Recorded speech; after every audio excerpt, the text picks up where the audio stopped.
How's it? It's ISO Casual Gamer at its finest. Here's the 1 month plus review of the 3D adaptive ModusR Gunstock that I use for the Quest 3. And before we get to that, guys, if you enjoy it, please maybe like, subscribe, it helps out the channel. But let's get to this review. Now, this Gunstock has been pretty awesome, and I'm gonna say, simply put, it is 100% worth it. That's pretty much the main question people have been asking me, and you might be wondering what makes this Gunstock special. I wouldn't say it's special. It's a very simple Gunstock, but what makes it different is it uses a cup design on both the offhand and the primary hand. So with other Gunstocks, with the primary, it's locked in, right? You have to put the controller, you lock it in, maybe tighten it, whatever the case is, and you can't do anything else. Everything is done with your offhand for the most part. But with this, you could do it with both, which makes it super convenient, right? It's not locked in. So you have a lot of freedom with both the offhand and the primary hand of your controllers. So you can just drop it, boom, pull out your pistol, easy day, boom, do what you gotta do, right?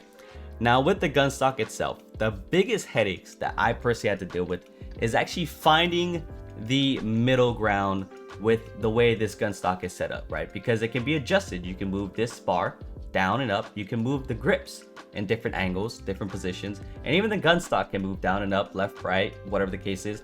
There is a lot of adjustability with this, which sounds good, but setting that up is a pain in the butt, right?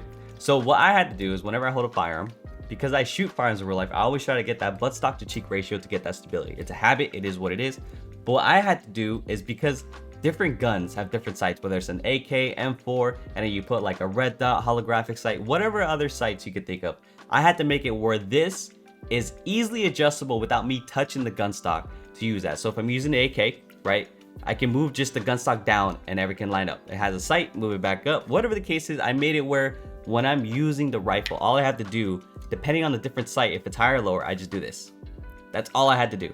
So once I figured out the angle, it has worked out perfectly. It works for, you know, Ghost of Tabor, Pavlov, Contractors, Onward. Pretty much for the most part, I've made it where it somewhat universally works for all of the different games that have, you know, firearms in it, which I definitely appreciate. Getting to that point took a very long time. It took a lot of headaches.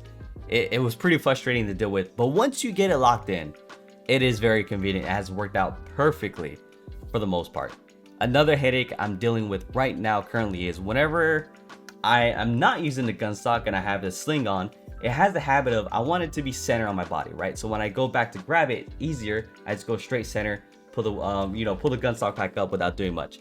But what this does is, for whatever reason, I know it's a sling thing and I'm trying to figure out, it moves to the left, right? So when I'm trying to go back, I have to go all the way to the left and then bring it back all the way center. It's a lot of movement, and trying to find this, right, when you have your headset on, when it's in a position that you're not comfortable with, for me, normally I like it center, is trying to find it can be like, you're like fiddling around with it, you're trying to figure out where it is, and it can take a while. And you can, you know, a game like Ghost of Tabor, which I've been playing a lot of, can get you killed, right?